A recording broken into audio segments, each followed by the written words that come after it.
నేనెంతో అభిమానించే నా అభిమాన యువ నాయకుడు నారా లోకేష్ గారు మాట్లాడారు. అధ్యక్ష, ఈరోజు మీరు నిజంగానే డిప్యూటీ స్పీకర్ అవుతాం అనేది చాలా సంతోషమైన సందర్భం. పెద్దలు గౌరవ ముఖ్యమంత్రి గారు RRR సినిమా గురించి చెప్పారు, మీ గురించి కూడా చెప్పారు. నాకు RRR అంటే real responsible and rebellious. Real responsible rebellious.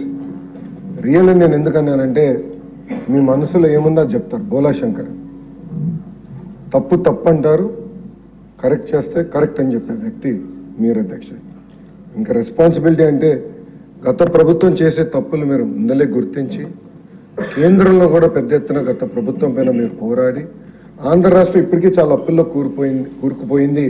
ఇంకా మీరు ఇట్లా అప్పులు ఇచ్చుకుంటా పోతే రాష్ట్రం చాలా ఇబ్బంది పడుతుందని ఆనాడు పోరాడిన వ్యక్తి మీరు అధ్యక్ష. అంతేకాకుండా మీరు చూస్తే ఉండి ఎమ్మెల్యే అంటే శాసనసభ్యుడైన దగ్గర నుంచి నేను చూస్తున్నాను అధ్యక్ష. సొంత నిధులతో కానివ్వండి, CSR నిధులు తీసుకొచ్చి పార్కులు అభివృద్ధి చేస్తాం కానివ్వండి, ప్రభుత్వ పాఠశాలలు రిపేర్ చేసడానికి కొంచెం ప్రభుత్వం నుంచి 1 నెల 2 నెలలు ఆలస్యం అవుతే మీరే నిధులు సమకూర్చి పాఠశాలలను కూడా అభివృద్ధి చేస్తున్న నిజంగానే చాలా చాలా గర్వకారం అధ్యక్ష. అలాంటి యువ శాసనసభ్యులకు ఒక ఆదర్శంగా మీరు ఉన్నారని సభాముఖంగా మీకు తెలుపుకుంటున్నాను అధ్యక్ష. ఇంకా రెబెలియస్కి వచ్చేగల్లా ఎంత చెప్పినా చాలా తక్కువేమో. ఎందుకంటే అధ్యక్ష, రచ్చబండ దగ్గర నుంచి మొదలైంది మీ రెబెలియస్ నేచర్. నిర్మోహమాటంగా గత ప్రభుత్వం చేసిన తప్పులు తేల్చి ఆనాడు మీరు చెప్పారు. అది పట్టుకుని మీ పైన కేసు బనాయించి అర్ధరాత్రి మిమ్మల్ని అమరావతి తీసుకొచ్చి ఆ రోజు ఏకంగా మీ పైన కస్టోడియల్ టార్చర్ ఎలా చేశారో ఆంధ్ర రాష్ట్ర ప్రజలే కాదు భారతదేశంలో ప్రతి భారతీయుడు చూశాడు అధ్యక్ష. అధ్యక్ష, ఆ రోజు నేను ఇప్పుడు కూడా బాగా గుర్తు, టీవీలో స్క్రోలింగ్ వస్తే నేనైతే నమ్మలేదు. ఒక ఎంపీని కస్టోడియల్ టార్చర్ చేస్తారా అంటే చరిత్రలో ఎప్పుడు ఇది జరగదు, జరుగుతుందా, ఏదో వీళ్ళు తొందరపడి స్క్రోలింగ్స్ వేస్తున్నారేమో అని అనుకున్నా అధ్యక్ష.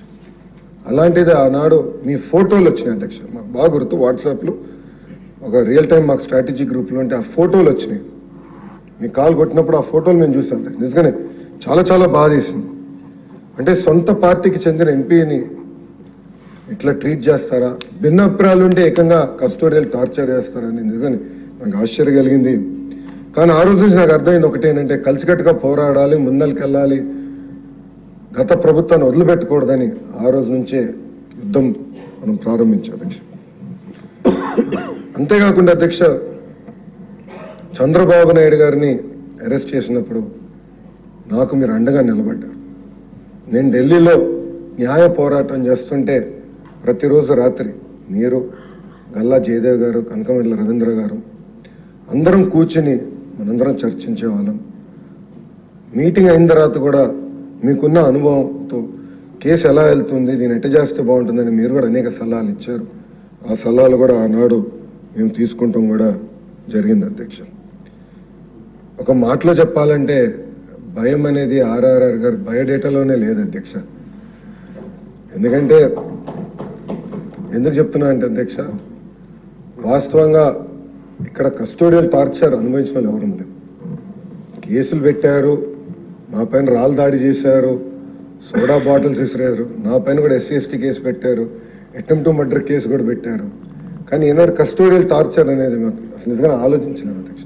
అలాంటిది మీరు ఆ రోజు ఇబ్బంది పడినా మిమ్మల్ని మీకు బెయిల్ వచ్చి ఏకంగా హైదరాబాద్ మిలిటరీ హాస్పిటల్లోకి చేర్చాలి, అక్కడ రిపోర్ట్ రావాలని వెళ్ళినప్పుడు కూడా కారులో కూడా మీరు వెళ్ళేటప్పుడు నవ్వుతూ వెళ్ళారు అధ్యక్ష. భయం అనేది ఎప్పుడు మీరు చూపించలేదు. అది మా లాంటి యువ ఎమ్మెల్యేలకు ఒక ఆదర్శం అని సభాముఖం తెలుపుకుంటున్నాను అధ్యక్ష. అధ్యక్ష, ఈ సభ సాక్షిగా నేను మిమ్మల్ని కొన్ని విషయాలు కోరాలనుకుంటున్నాను అధ్యక్ష. అధ్యక్ష, నేను పుట్టిన నాటికే అన్న NTR ముఖ్యమంత్రి అధ్యక్ష. నేను పెరుగుతున్న వయసులో శాసనసభను చూసి పెరిగిన వ్యక్తులు.